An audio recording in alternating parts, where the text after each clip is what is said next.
Hey everyone, thanks for joining. This is Emend, the Mass Media Group. Today we're going to be going over AB57, the Home Purchase Assistance Program, Descendants of Formerly Enslaved People. So the question is a loan reparations? Is a loan really reparations? All right, so we're going to go through and watch this video. This video was at a hearing for the Housing and Community Development. All right. And I'm also going to be reading, the bill is actually not that long, so we're going to be reading the bill. And then after that, we're going to do a brief review of the video and then of the bill. So if you have any comments or anything, or, want to respond, hit us up in the comments. Anyway, let's go check out this video and we'll be right back. Please don't forget to like, share, and subscribe. We'll be right back. Next, we will bring up Ms. McKinner, item number 1, AB 57. Thank you so much for your patience and for being here. I'll turn it over to you when you're ready.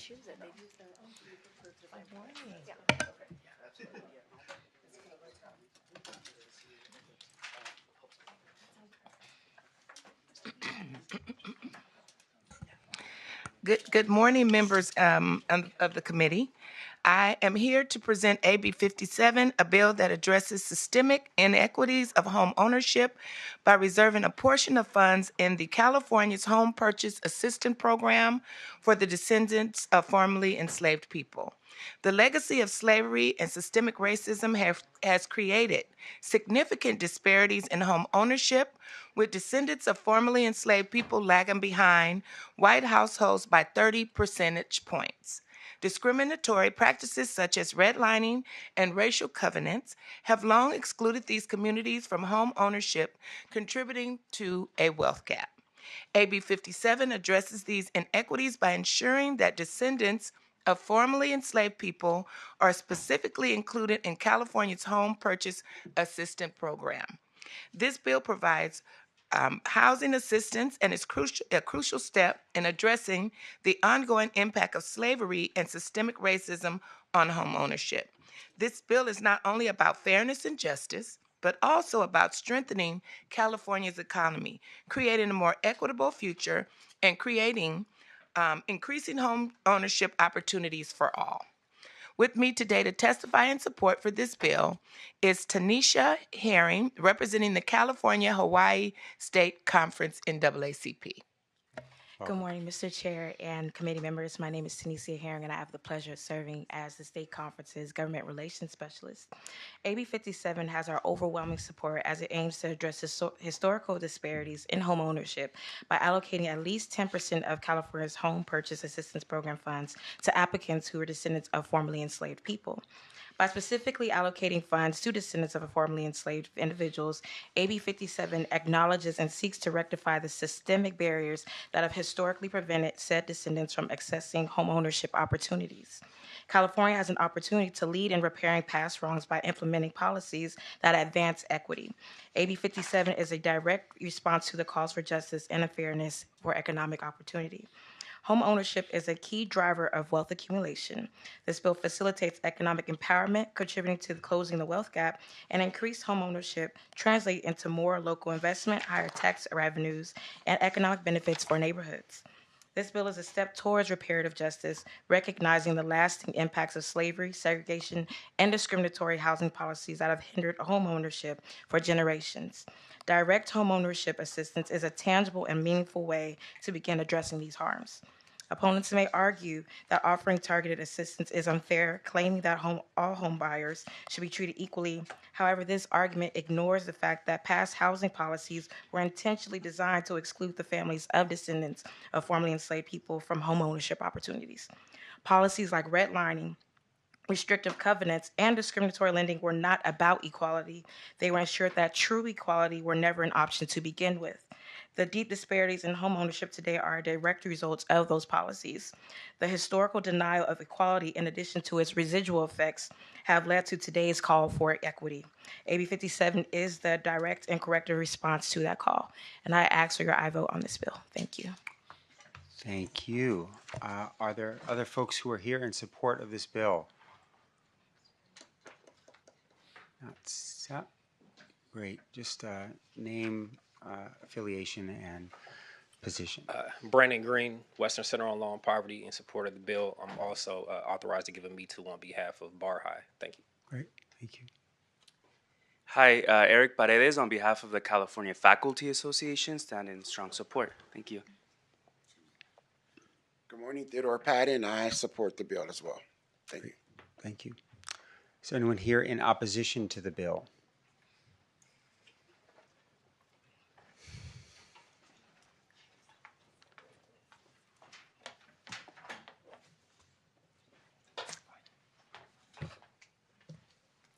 Morning, Chairman Haney, honorable members of this committee.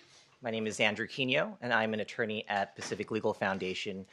Pacific Legal Foundation is the nation's leading public interest law foundation that advocates for equality and opportunity for all, individual liberty, and opposes government overreach and abuse. PLF is here to discuss what is likely the unconstitutional allocation of home purchase assistance funds on the basis of race that AB 57 enacts. As you know, the government cannot treat individuals differently on the basis of race. When the government disadvantages or even advantages individuals on the basis of race or ethnicity, that is looked upon with extreme suspicion, and rightly so, because the government has a very poor track record of treating individuals differently on the basis of race, ethnicity, and color. Under the 14th Amendment, the treatment of individuals based on race and ethnicity is only permitted under extremely limited circumstances. AB 57, as you heard, allocates at least 10% of home purchase assistance funds for individuals or applicants who meet home loan requirements under the program and are descendants of formerly enslaved persons. However, AB 57 doesn't specifically define what a descendant is and who counts as a descendant. AB 57, however, is grounded in the recommendations of the California Reparations Task Force.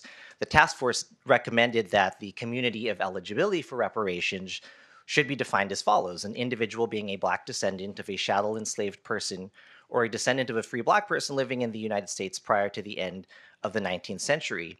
That definition of eligibility is not race neutral. To the extent that AB 57 adopts that definition, then AB 57 would be treating individuals differently on the basis of race in violation of the Constitution. Overall, AB 57 raises another concern regarding how government treats its citizens. The government must treat individuals as individuals. Assumptions about individual circumstances, including present injuries, based on who one's ancestors are, betrays our treatment as individuals. Certainly, AB 57 is rightly concerned with providing justice for the badges and incidents of slavery and discriminatory policies stemming from discriminatory housing. But again, our system is a system of individual justice. Individual justice cannot come about if we are not treated as individuals and instead are treated merely as continuations of who our ancestors are or as broad embodiments of racial categories. So consider the following opportunities to align AB 57 with the Constitution and our system of justice. AB 57 should be amended so it doesn't set aside funds for applicants based on race, ethnicity, or lineage. Instead, it should set those aside for individuals of all races. Please wrap up. Certainly, ethnicities and lineages who have actually personally suffered discrimination in housing as a result of government practices. So if AB 57 wants to repair discrimination in housing, it should assist those that have actually suffered discrimination in housing. As currently drafted, whether one has actually suffered from discriminatory practices is not a criteria for having those funds set aside. And given California's strong history opposing discrimination, from being admitted as a free state to upholding Prop 209's prohibitions against racial discrimination and preferences, using race to solve the housing crisis is not the California way. I thank you for your time, and I ask that you oppose AB 57. Thank you.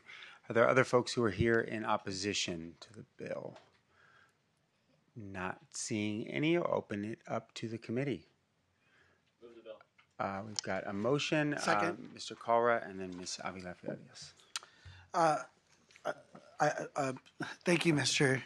Chair, and happy to second the motion and support this bill. I know that there will be a more robust conversation on the constitutional aspects of this in Judiciary Committee, so I might reserve some of that conversation for that purpose. But as to the underlying purpose of the legislation to assist those that have been victimized by our government, to have the again, you're talking about a set aside of an existing program to ensure that some of those that were specifically disadvantaged by the government have an opportunity for home ownership. We know that that's been one of the key ways that wealth generation has been created amongst Californians over generations, that specific groups have been denied. And look, I can't think of a more egregious example of government overreach and abuse than slavery. And slavery wasn't race neutral. However, that being said, not every black person is a descendant of African slavery as it existed in this country. And so the reality is that, and I know there are other processes and legislation going forward as recommended by the Reparations Commission to determine who would qualify, but the underlying kind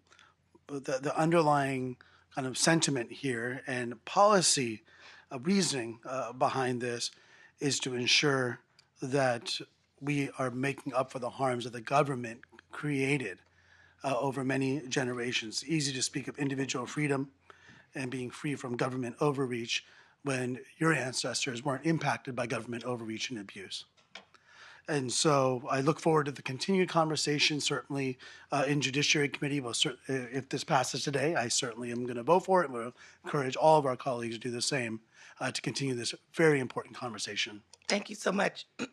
Excuse me. I would like to address what the gentleman next to me said. Two things. We are going to take the amendments recommended by the committee. I know that we had a reparations task force, but we are also creating an agency that is going to set the criteria for the descendants of U.S. slaves. And the descendants of U.S. slaves may not even look like me, because I have a grandson that pretty much doesn't look like me. He looks like me, but his skin is very light.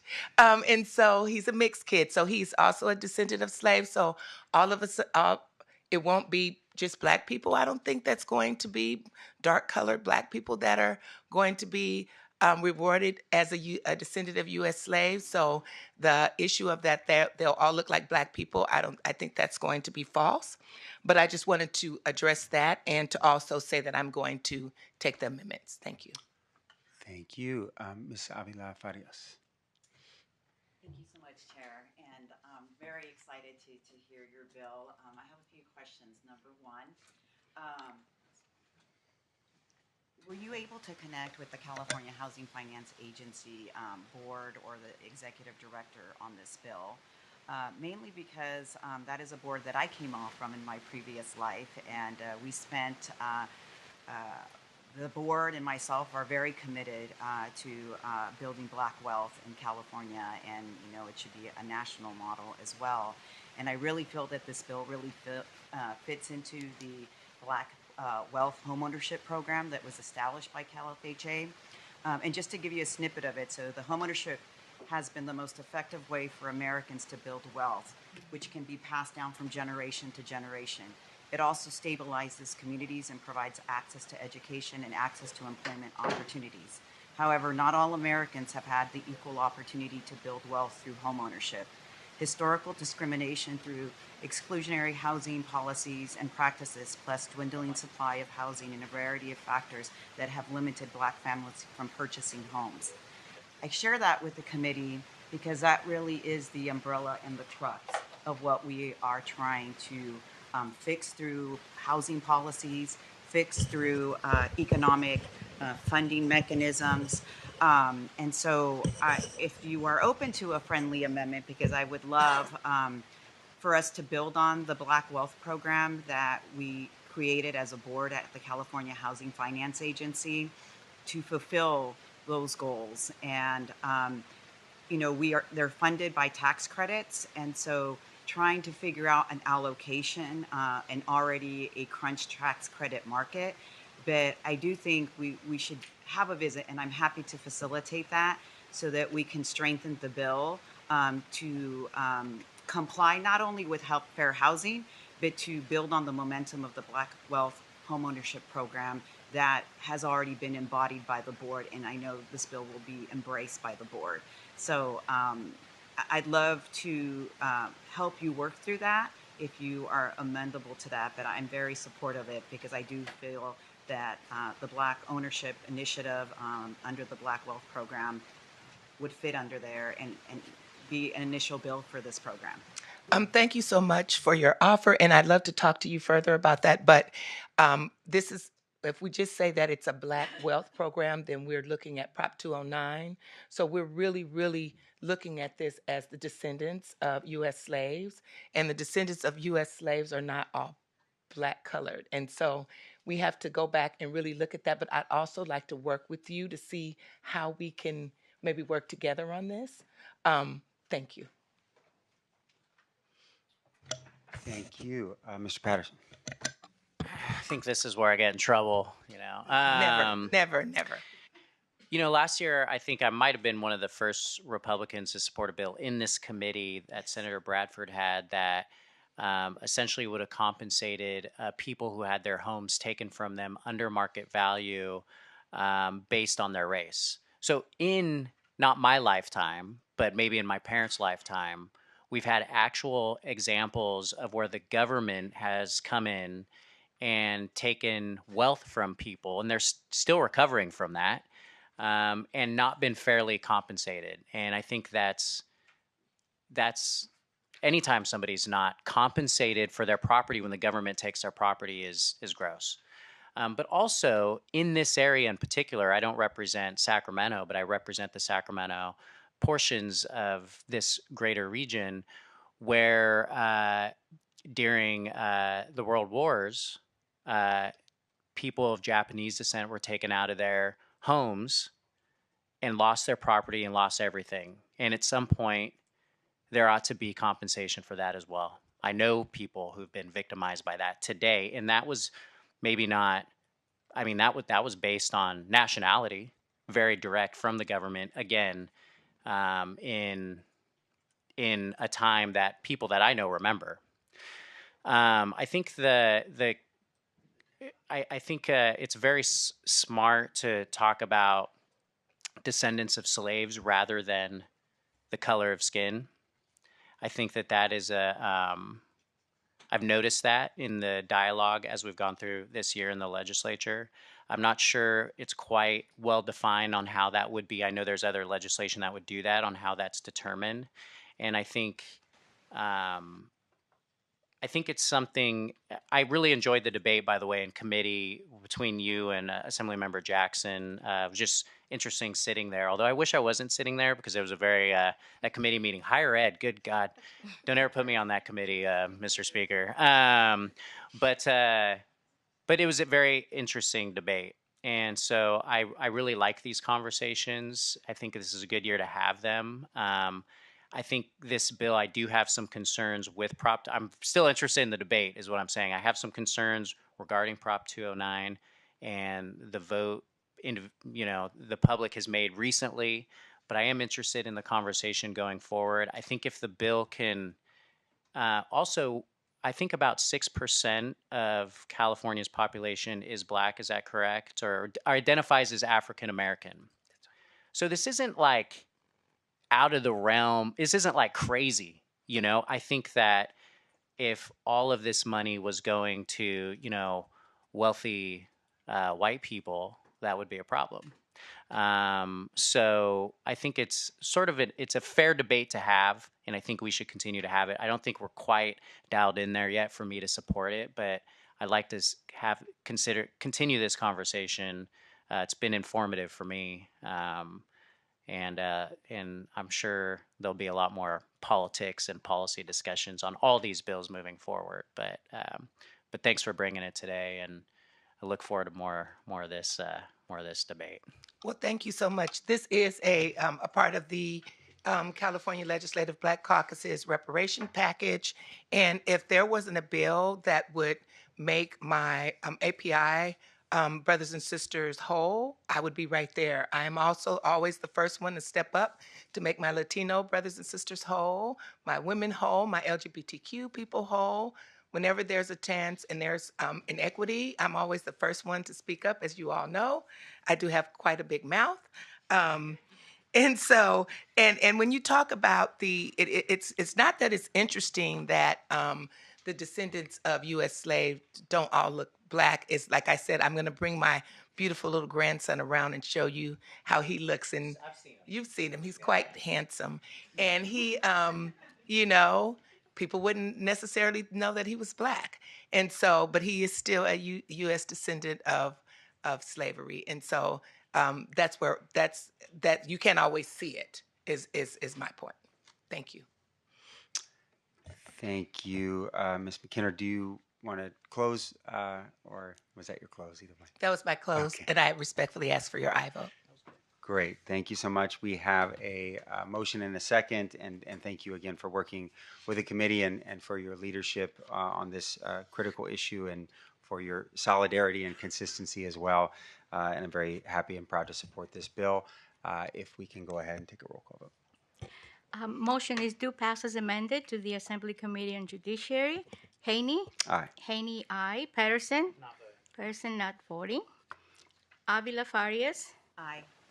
Avila Farias, aye. Colosa? Colosa, aye. Gallagher? Colra? Colra, aye. Lee? Aye. Lee, aye. Cork Silva?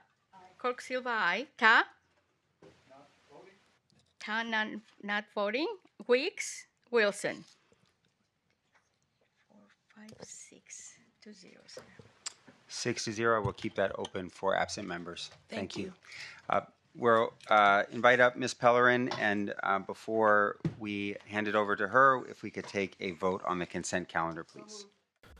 Okay, let's go. AB 57, Home Purchase Assistance Program, Descendants of Formerly Enslaved People.